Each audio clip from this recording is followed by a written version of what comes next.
Se você estuda inglês e assiste aula, vê vídeo, faz anotação, mas quando precisa falar com o chefe ou numa entrevista ou com alguém, você trava, isso não é falta de inteligência, nem sinal de que você não leva jeito para inglês.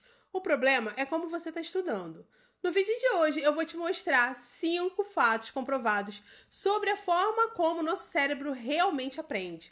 Coisas que eu peguei inclusive do livro Aprendendo Inteligência, do professor Pierluigi Piazzi, que explica o porquê só assistir aula e ler não é suficiente, por que você acha que aprendeu, mas na hora de usar esquece e trava, e por que certas coisas simplesmente não funcionam para aprender inglês.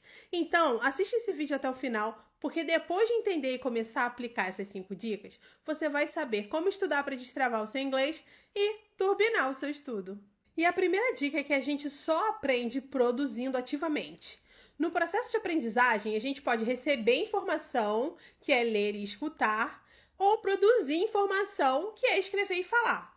O aprendizado passivo é quando a gente recebe informação, mas o que realmente fixa o aprendizado na nossa memória e faz com que a gente consiga usar o que a gente aprendeu mesmo muito tempo depois de ter aprendido é a prática ativa, que é escrever e falar. E na prática, isso é o que traz mais dificuldade, deixa o aluno mais desconfortável, porque exige mais esforço. Mas, no livro, o professor explica que não basta ler um livro, assistir uma aula e achar que acabou. O conhecimento vai pegar sozinho, só de ler ou assistir a aula. O aprendizado real acontece quando você pratica com esforço consciente e se empenha em reconstruir o conteúdo sozinho. Então, depois de ler ou assistir a aula, você precisa fazer esse esforço mental de reconstruir o que você entendeu, reorganizar as ideias com as suas próprias palavras e testar a sua memória, errar, corrigir, repetir. É isso que faz o cérebro criar as conexões fortes para que você se sinta seguro na hora de usar tudo que você aprendeu sem medo. E a dica número 2 é que quem repete aprende e quem não repete esquece. Tem aluno que acredita que aprendeu só porque entendeu um conteúdo na hora da aula, mas entender é bem diferente de saber usar ou de conseguir falar em inglês fora do ambiente de aula. E a gente só se sente seguro para usar algo que a gente aprendeu quando a gente repete. Revisar conteúdos é muito importante, porque transforma o que você acabou de entender em algo que você realmente lembra. Quando você aprende algo novo, o cérebro ainda não sabe se aquela informação é útil e precisa ser guardada ou se ela é só ruído e pode ser deletada. Então, se você não revisar, ele entende aquilo como ruído e simplesmente apaga aquela informação. Mas quando você revisa, mesmo que rapidinho, você envia para o seu cérebro um sinal claro de que isso aqui importa. Cada revisão reforça as conexões neurais, deixando o conteúdo mais fácil de acessar e mais difícil de esquecer. É por isso que, diferente do que muita gente pensa, revisar não é perda de tempo, porque é o que realmente transforma estudo em memória de longo prazo.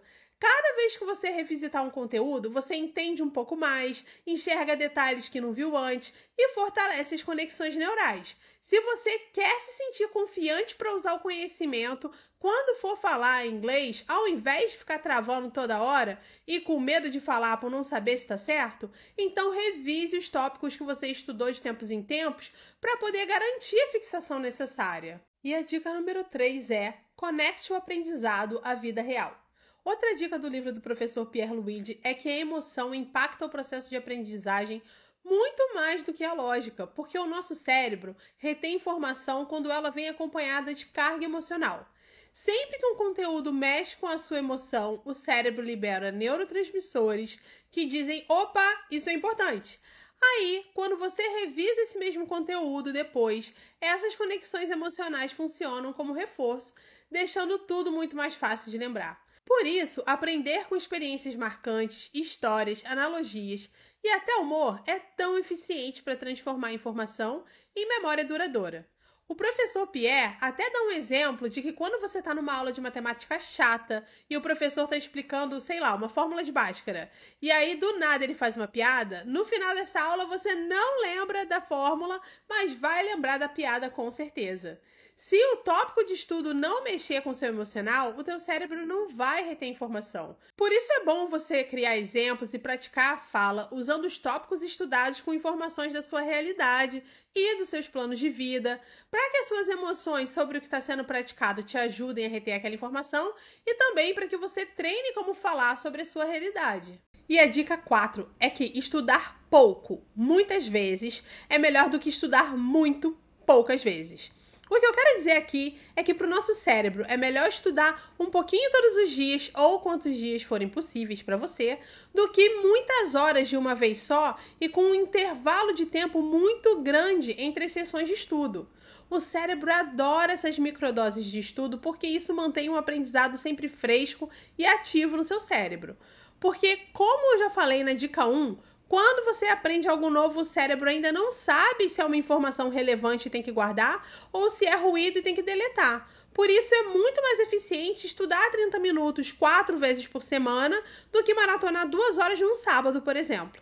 Essas doses curtas e consistentes de estudo evitam a sobrecarga mental e aumentam a retenção, porque elas contam como repetição e permitem que o cérebro processe a informação aos poucos do jeito que ele mais gosta. No fim, a constância vence a intensidade. E a dica 5 é que a construção de conhecimento é individual. Estudar para revisar e fixar é um ato solitário, e isso não é algo negativo. É simplesmente como o cérebro funciona. Você até assiste a aula com o professor e outros alunos, recebe explicação, exemplos, caminhos e pode até ter um grupo de estudos. Mas a verdadeira construção de aprendizagem acontece quando você fica sozinho, reconstruindo conhecimento, reorganizando ideias, testando o que lembra, errando e testando de novo. É por isso que tem gente que sente que a aula não funciona, quando na verdade o que está faltando é o estudo individual. É como construir uma casa que só suas mãos conseguem erguer. A aula é a loja do material de construção que entrega o material para construir a sua casa. E o estudo é você construindo a sua casa. Não tem como você pagar alguém para construir o seu conhecimento. Isso é algo que só você pode fazer por você. Então, para você ter resultados mais rápidos, duradouros e consistentes, você precisa focar em fazer um esforço mental consciente na prática ativa, revisar os tópicos que já estudou de tempos em tempos para manter fresco na memória, usar o máximo de emoção e conexão com a sua vida real possível, criar mais momentos de estudo, ainda que em sessões de 30 minutos, durante a sua semana, ter momentos de estudo individual para construir conhecimento. Comece a aplicar essas 5 dicas já na sua próxima sessão de estudos e se mantenha consistente nas mudanças. Isso com certeza vai acelerar o seu processo de aprendizagem. Me conte aqui nos comentários qual dessas 5 dicas você achou mais útil. Se você quer aprender inglês de verdade e se sentir seguro para falar inglês em qualquer situação, eu tô aqui para te ajudar. Então, deixe seu like, compartilhe esse vídeo com alguém que está estudando inglês para eu poder ajudar essa pessoa também. E se você quer saber o seu nível de inglês, faz o teste que está aqui no primeiro comentário. Valeu por ter ficado até aqui e eu te vejo no próximo vídeo. Bye!